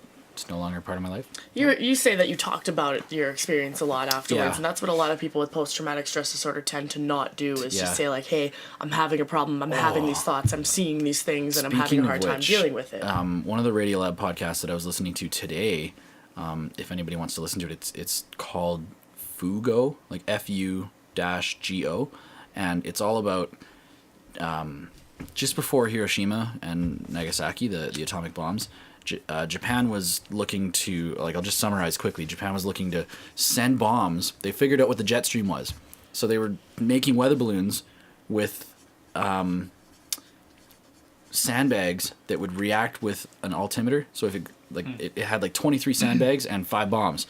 And every time that it would reach a certain altitude, like it would release a sandbag so that it would go out and it would get back into the jet stream. And it would time release these sandbags and send, bring these bombs. Yeah. overseas and shit. So west coast of North America, like Oregon, all these places, they're just getting bombed from the sky out of nowhere. No one knows where they're coming from. But that's crazy brilliant. Anyway, listen to the podcast because it's beautiful, and most of the Radiolab podcasts I listen to bring me to tears. They're incredible. They play out like a documentary, but they're super like build up to this hook and this like incredibly emotionally invested story, and then they just like the way that it washes out and finishes is amazing. But the hard part of listening to that podcast was about, I think it was in the 50s, there was there was a family that went for a picnic. The 7 of them or whatever went for this picnic up in the mountains. They drive into the mountains and they drive out there, and the 5 children and the 1 mother find this parachute, this canvas parachute balloon sitting in the field next to the river where they go to fish, and they're all standing around it like, what is this, and one of the kids of course grabs the thing to pick it up, and one of the bombs detonates and kills all of them. And that was apparently out of the 9,000 balloons that they sent over to America, that was pretty much the only one that killed anybody. So it was a failed attempt on the Japanese part. Oh no! But the one time that it works, it kills completely innocent people on a picnic, which I guess was probably it was an act of terror. But God, now I'm trying to remember why I brought this up. Super depressing. We were talking about Eric falling and post-traumatic stress disorder, and oh yeah, sorry. And then it was the sister of the mother that got killed with her children, and she was being interviewed on this Radiolab podcast, and it was super emotional listening to her talk about it. But she said that it was so traumatic that she literally just wouldn't talk to anybody about it, and it was like 40 or 50 years before she talked about it. Wow. And the fact that she was noting like it's so it's good to just finally talk about it. I guess this got really dark, this whole podcast. We're talking about some silly shit now. But yeah, shout out to Radiolab. You guys should definitely listen to those podcasts. Yeah. They're always, I mean, sometimes they're like a half an hour or sometimes they're an hour and a half, but they're always an absolute emotional ride. It's super cool. I don't know if you can see the dog's face in the bottom of the camera. Hey, Missy. Hi, Miss. There she Want is. some dabs? Up next, getting your animal stoned. Oh God. There she is. Well, is there anything you want to talk about in terms of like your employment working at Grassroots, being the dread guy? Grassroots has been around longer than any established head shop in the city. Cool. That has maintained the same ownership. I will add that because Hemp Roots has been around for longer, but they are no longer owned by the same group of people. And yeah, I'm proud to work there. I like my job. Yeah. I recognize that I scream a mad stereotype because not only do I work in a bong shop and have dreadlocks, but I also maintain dreadlocks professionally, have for many years. But make hemp jewelry. I make hemp jewelry, and I live as some would view the hippie dream. You build epic couch forts. Oh, I yeah. That is a testament to We can attest to this. Yeah. Yeah, I'm glad I work in a shop for someone that's actually akin to like the old timely ways of enjoying the hell out of your product. Like you might not always be in the mood for heavy intention with your usage. You might just want to sit there and do fuck all. Great, do it, but do it knowing what you're smoking. Do it knowing that what you're doing isn't hurting you. Yeah. Do it knowing what you're doing isn't causing a prolonged addiction, or you're feeding addiction. You know, like, I will fully recognize full-heartedly at this moment that there is an aspect that I utilize marijuana for as a crutch. Humans give me anxiety. You're all weird. Especially that guy. Like, it's weird humans all over the place, you know. And I in customer service, I love it, and I consider myself pretty good at it. I have a hard time putting myself out in the world and not getting stressed at society. So I very much utilize marijuana as a crutch and an escape. But I do it in a fashion that I know that I don't have to smoke an ounce in a week to get satisfied, because that's basically what you're doing when you're dabbing 3 times a day. You know, recognize your intake, recognize your purpose, recognize the health, you know, and don't give in to the more, stronger. Give it time. Amen, brother. I think there is something to be said for as well. I'm not going to list the names of any other specific head shops in Calgary, but like comparing Grassroots and the feel that you get when you walk in there, it is such a more like, it feels like a more knowledgeable establishment. Like you can go in and find some good information. There's a lot of other really interesting kind of, I guess, like a word that we used before was techie when it comes to like the dab rigs and everything. Yeah. You get these kids that are behind the counter with their super rhinestone studs trying to look like diamonds, and you know, all of the crazy white lights inside and everything is taking just more selfies and making duck faces. more of a show and everything. It's not so much about the culture and about the actual chill as it is like, look at all my shit, you know? I do really like the glass art that's involved. Absolutely. Oh, it's crazy. It's very expensive, but it should be. Yeah. I mean, it's art. They're like really, sculptures. really refined art, like a handcrafted art. And there's multiple spectrums of that glass art. There's the heady glass, which is your creme de la creme. These guys spend a lot of time on their work and they charge a lot of money for it. And then there's like your semi-heady glass, where it's kind of like, this is still nice, but it's production work. Yeah, right. This is mass produced. A guy may have sat down and designed this and produced maybe 200 of them. That's all they're doing, but it's still production work. Yeah. And then there's a dime a dozen recreations. And Stuff that to the average consumer looks like, wow, this is incredible glasswork, but for it's Yeah. super mass produced. And without getting into the details of quality of glass and everything, most glass these days that are sold at shops are mass produced in such a fashion where it's heated up and it's cooled down without the proper kilning, aka annealing, which gives it its real process. If you want to do any research into it, Google has all the answers.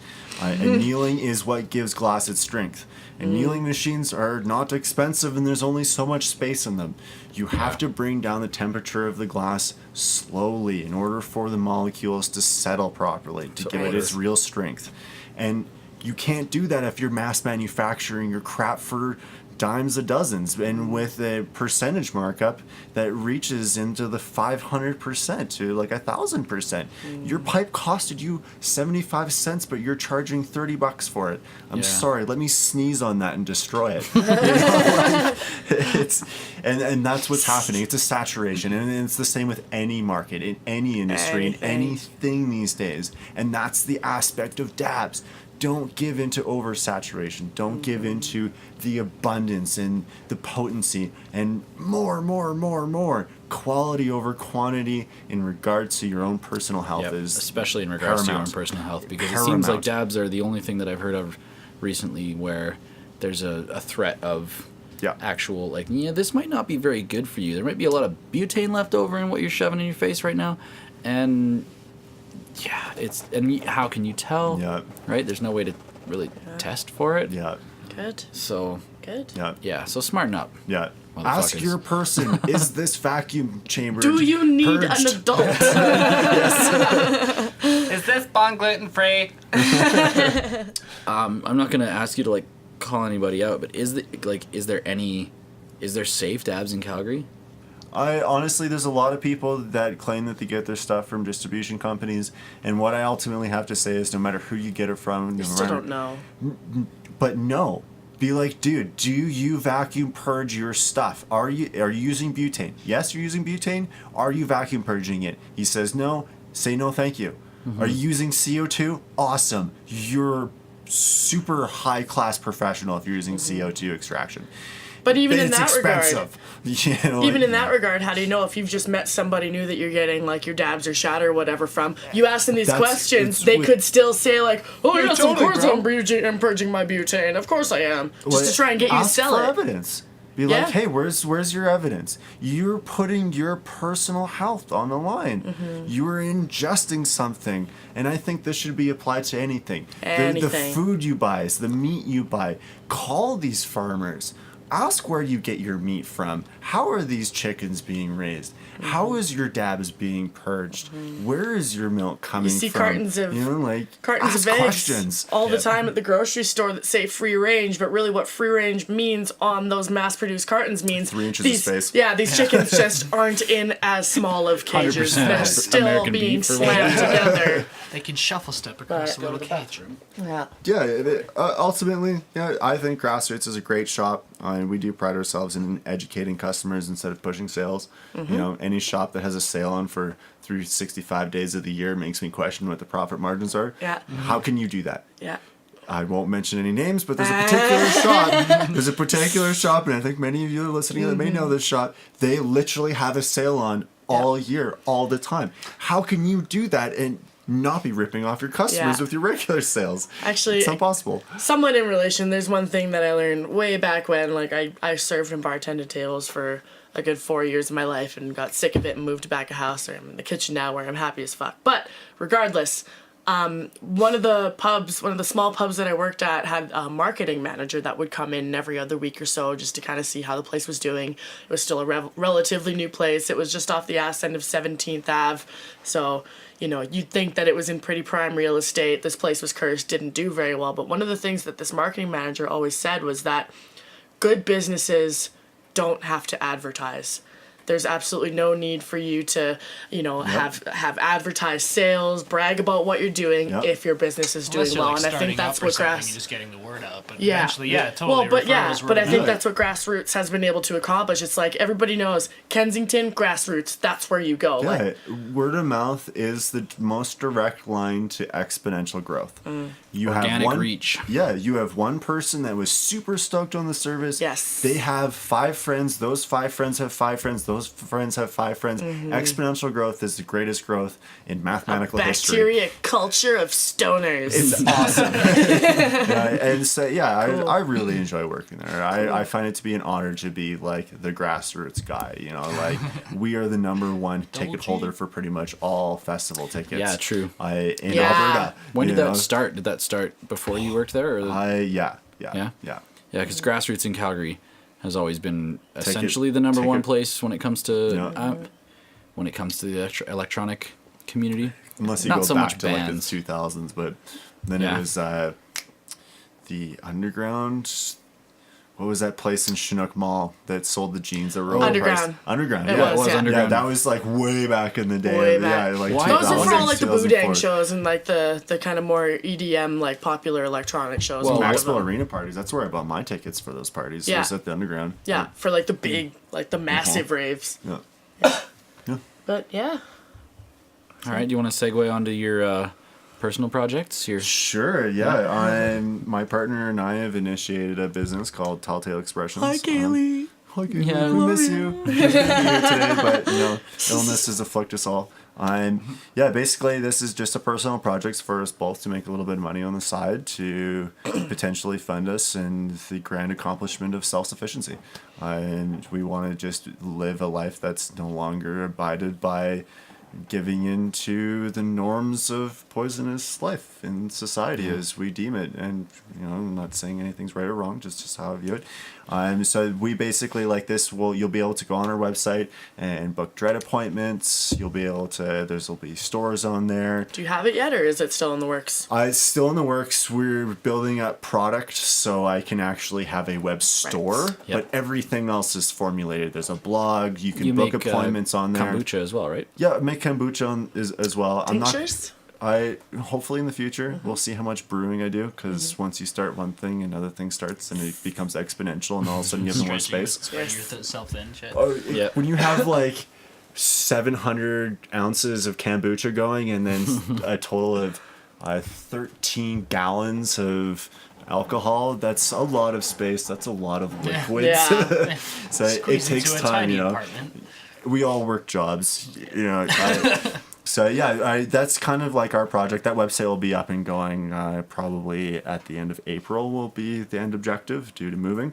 And my other little personal project, something that's I wish has gained a little bit more force, but it takes force to initiate force, and that force hasn't been fully there. But anyways, it's Talking called about the Facebook group. Yeah, Be Silly, Be Love. Yep. Is my own personal love child of my own silly goodness that I have been really intentionally trying to exude. You just got to remind me more often to dive in as well, because I find that when I get that little poke of like, hey, this is a thing, I tend to, of course, think to act on it. Like everyone those loves paper it. clips, like, man. Oh, absolutely. I can't remember. I think it was at the Inshallah pre-party at Kamananda. I put so many of those freaking pins in people. I remember That seeing you carried on, walking though. around. He would take these little wooden paper clips and So he would write tiny, tiny ones, little write tiny messages on clothespins. them in The size sharp, of the tip of your finger. in fine point Sharpie. And he would clip them to people's hair and their clothes without They them have to silly find them things later. written on them. It was so The good. point is to do it without the person noticing. Yeah, no, that was the Yeah. funny thing. I remember watching you do it and being like, that is clever as fuck. That's hilarious. And then it was like later that night when I came home and I scratched my head and I'm like, that son of a bitch. Well, when we were driving through, when we were coming back through Portland, Through Bend, Oregon. Through Bend in Oregon, we had met a couple people out there on our way to Burning Man the year before and made a connection. Forgot about the connection until our last year of going, and we were like, hey, let's hang out. Met a bunch of cool people, went to Burning Man, came back, and they offered to put us up for the night as we were traveling through. And I had picked up a whole bunch of these little tiny clothespins and didn't use a single one of them at Burning Man. You get distracted. There's so much stuff going on. It just depends whether or not you want to pack them in your personal belongings when you go on an adventure. Yeah, when you go on an adventure. So we ended up at our friend Bryce's house. We watched a ton of Rick and Morty. And long story short, we woke up in the morning. We were like, crap, we still have all of these clothespins. Like, Tanner, run out to the truck, grab them. Let's just start banging them out. Let's write as many of them as we can. I think we left about 10 of them throughout this house, and he only ended up posting pictures of, I think, 5 or 6. And he was months later. He was super grateful for it. He was just so stoked. Like, this is what happens when you take burners in. Like, they don't steal anything, they leave shit behind. That's the whole intention behind it, is the projects under what, as I see, as society has put up restrictions and boundaries in people's minds of seriousness.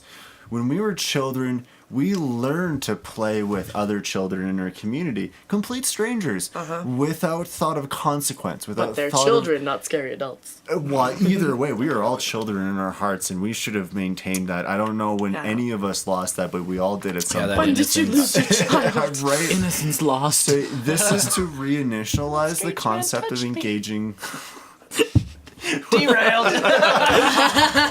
Perfect execution. Engaging with strangers in a way that is unpersonal. You don't have to give your name. I never got any of that. Sorry. Yeah. You Total don't have distraction. to say who you are, where you come from. This is my bank account information. You just have to be like, here you go. And so this is a project in hopes to learn to teach people to play again. Be silly, be loved. Be silly and be loved. One of the best ways to engage and feel love is through the construct of breaking through with silliness. Nothing makes you feel more Especially loved with a than a stranger. child being silly or a stranger being silly. And especially one thing that has really, really helped me embrace my psychedelic trips, because I've had some crazy experiences where I don't fuck with psychedelics anymore. When I do them, it's very much time and place. It has to feel right, it has to be right, but there's still always going to be that little element of anxiety when I first take it. And if there's ever anything that excitement.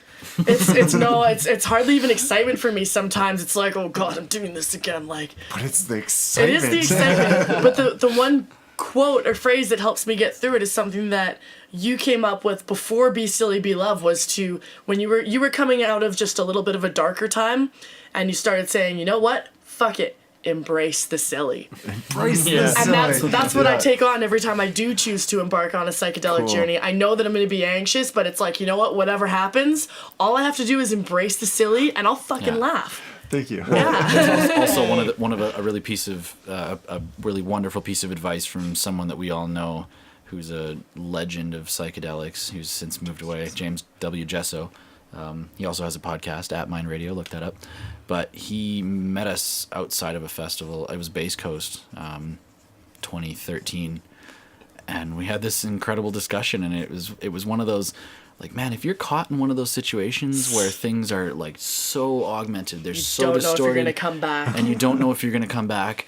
What he found was the most comforting and humbling thing to think about was just like, if this is how it's gonna be, can you adapt? Put on your big girl panties, lace up your boots. You'll figure it out. Can I go on from here? Can I live the rest of my life like this if it happens to be You'll like this? figure it And out. you start looking at your surroundings differently. You're just like, yeah, you know, it's different. It's different. You know, but I can't see in front of me right now. I'm stepping on small patches of troll villages, but you realize that you're not incapable of making it work or dealing with it. And then it brings it just like right back into the present moment. And you're like, yeah, okay, I'm not incapable of making this work long term. So of course I can deal with it right now. And that really did help. That really did help at the time.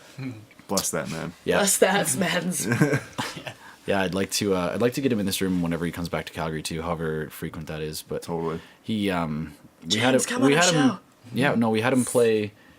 He's also been DJing under the moniker Gesso, and we had him play for our Alicia and Starkey show, and that was probably like one of my favorite sets. I got a couple videos of pieces of it, but I really actually wouldn't mind asking him for the recording of that one because it was beautiful. Really nice. So if there's an opportunity in the future for us, maybe we might just fly him out here ourselves. Totally. Incorporate a little bit of a podcast and a performance and all sorts of stuff. Yeah. I'd love to get to the point where we can somehow look towards building a sponsorship base or monetizing in some sense to be able to pay for bringing more like prolific guests out. Totally. But that's going to be time. Yeah. I don't know how we work towards that. Right now at this point, first of all, computers need to stop breaking down. We need to be able to release podcasts on a timely basis. Stop spilling tea on shit. Okay. Too soon. Callie's killed 2 computers in 10 days. Too soon. Jesus. I'm not even mad. I'm impressed. I'm mad. I didn't know you could speak Spanish. I wouldn't even allow myself to carry Sean's laptop from the top of the stairs to down here because this is literally I safely transported 2 computers in the last 2 weeks. She's fragile. I've accidentally trashed. So I just don't touch other people's technology anymore. Dude, you should have done more dabs, bro. Jesus. Maybe I would have been more on point. Full circle. How on fleek would I would have been? Start to finish. Well, is there anything we want to talk about, or do you want to? It's a pretty good place to wrap up. Yeah. Talking about my failures. I think we've decided that we're not going to record like little outros, like the whole "Hey, thanks for listening." We might as well just do it. We just did within the podcast. Now. How about we get Aaron to read the credits? This episode is brought to you by Dabs. Not even once. When you have nothing to do. This episode is brought to you by Dabs, or lack thereof. Yeah. When you feel like being catatonic. Dabs. Dabs. Or just that cat. It's so Catatonic. bloody catchy. What? Dabs, bro. Dabs. Just the word dabs? Man. Let's do some dabs. Yo, man, you want to fucking do some dabs? The first time I heard of dabs was Lightning in a Bottle when we went down to the States 2013. It was Brandon. Brandon Tyson came with us, who's our vendor coordinator for the Genesa series. Shout out. Yeah, shout out. Mad shout out. We're actually, you've seen his stuff, right? The Luminetic tech? Oh, yeah. Anyway, we're going to have him on for a podcast soon as well. But he was hanging out with these 2 girls from Los Angeles. I can't remember where. I think he met them at a prop spitting festival, and he'd kind of maintained a friendship, and he was kind of excited to go down to Lightning in a Bottle because they were going to be down there. And he went and linked up with them, and I remember when we were driving back up to Canada, he was like, man, everybody in the States, they're obsessed with this thing called dabs. Everybody's talking about dabs. And like I remember he explained it to me then, but I didn't catch on up I here didn't until really later. realize what he was talking about. I thought that they were like dabs have been around for years. Yeah, but they were popular down there a lot quicker. Well, it's only just exploded recently for whatever reason. I don't know what the spark was, but dabs have been around for a long time. I make oil, but you know what I make my oil out of? My leftover stems. You know, I waste not, want not. I use an isopropanol and 0 rinse. cans of butane. Exactly. And you know what? I leave that to rest for like 6 months until it's so evaporated. It's like glass on the plate. Yep. You know, and then I know there is absolutely no alcohol in it because alcohol naturally evaporates. There's no actual chemical bondage. And that bondage is immediately met with oxygen, and oxygen loves alcohol. The longer you leave it, the better. Just like water spilled on a laptop before you turn it off.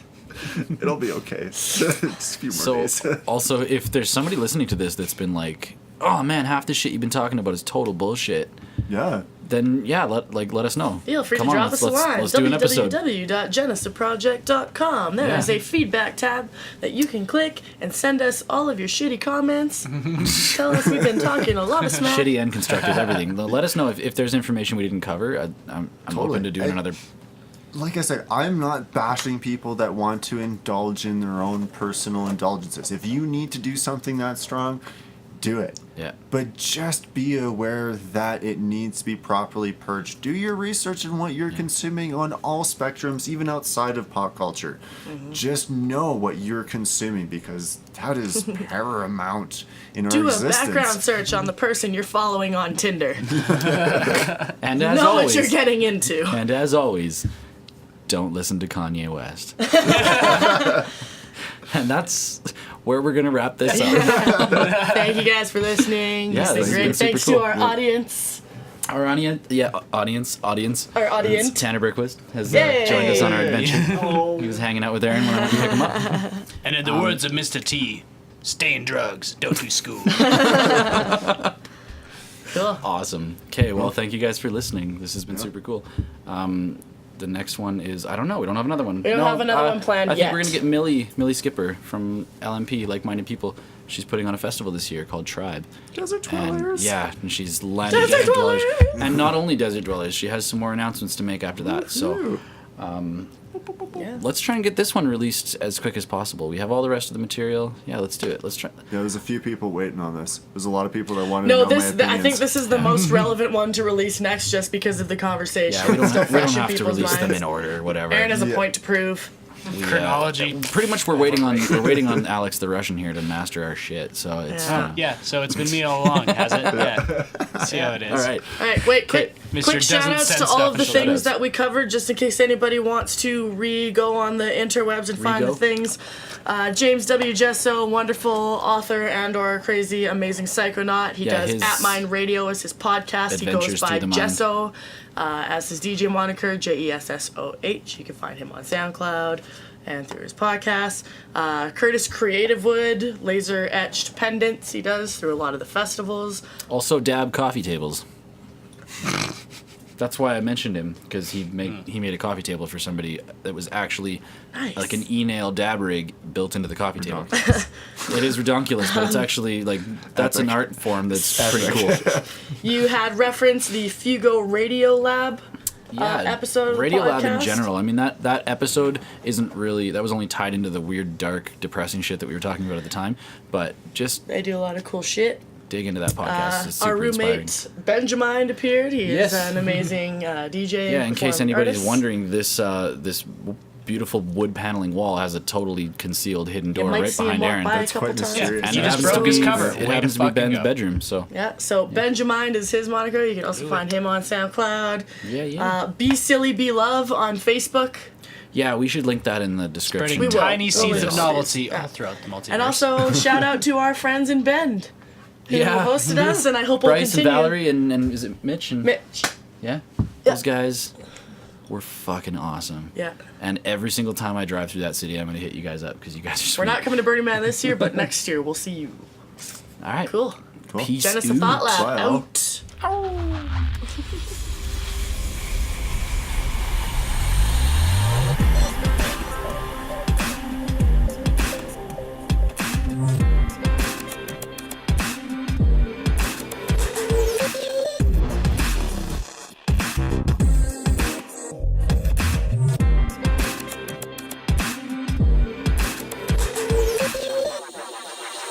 Genesa ThoughtLab Video Podcast.